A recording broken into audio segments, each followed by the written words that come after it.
Yes, hello everyone. I want to thank everyone for coming out for this wonderful occasion. For those who don't know me by the wonderful introduction by the DJ there, my name is Rob. I have the great fortune of being the best man for this wonderful day in two of my good friends' lives. First, I'd like to thank Mr. and Mrs. Kogan for the wonderful dinner that we had last night, and of course, Mr. and Mrs. Rossi for the wonderful festivities today. So thank you for that.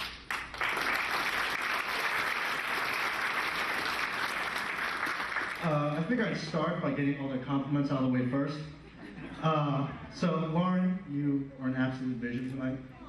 You're truly what every girl dreams of and epitomizes when they are a young child, and just enjoy the day as it should be.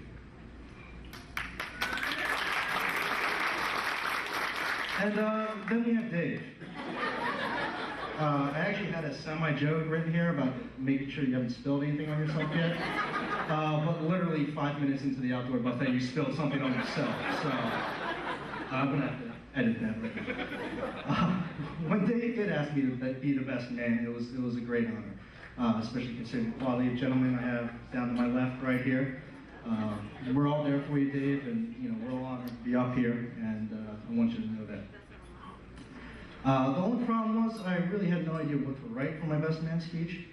I knew two main things: be sober, which has been extremely difficult so far, and have a short speech.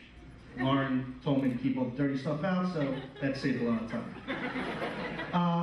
But in my research, the overwhelming majority said to focus on two areas of Dave's past life: relationships and memorable crazy nights. As for past relationships, there really isn't anything too juicy. There might have been a girlfriend every here or there, but there are no wild dalliances since Dave is not much of a ladies' man. That's a valid point.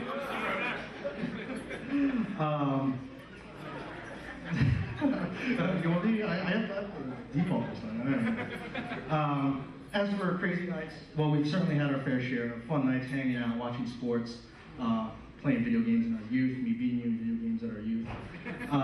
But nothing too crazy. As for embarrassing stories, well, I've known Dave for a long time, so in preparation for this speech, I actually took the liberty to jot down a couple of my recent memories of Dave's embarrassing stories. That's about the last 5 or 6 years. I can't quite remember that far back, but you guys can look at it later. I know you must have been a little worried that I'd embarrass you in front of your friends and family, but I decided to just let you take care of that yourself. But to be honest, we're all not here because Dave gets obnoxiously drunk or has hundreds of women at his beck and call. We're here because of the great person he is. I've been fortunate enough to have him as my best friend since we were in 2nd grade. That's a long time. We're 26 and 25, so that goes way back. And from the first time you slept over my house and had to leave shortly thereafter because you're too afraid to be away from your house, to this very moment, you've been a kind and wonderful friend. Hey. Dave is the kind of guy that's always going to go out of his way to make sure you're okay, to help you out, and he'll never hesitate to do so. He's that kind and genuine of a person, which is very rare, very rare. I know that kind of care that he has towards everyone extends not only to his friends and family, but the kids that he teaches, and of course to Lauren in their marriage. And my life is a lot better for having Dave as my dear friend. And if he hasn't realized it before, I hope you realize it now. Now, if you all join me in raising your glasses to our happy couple, Dave and Lauren.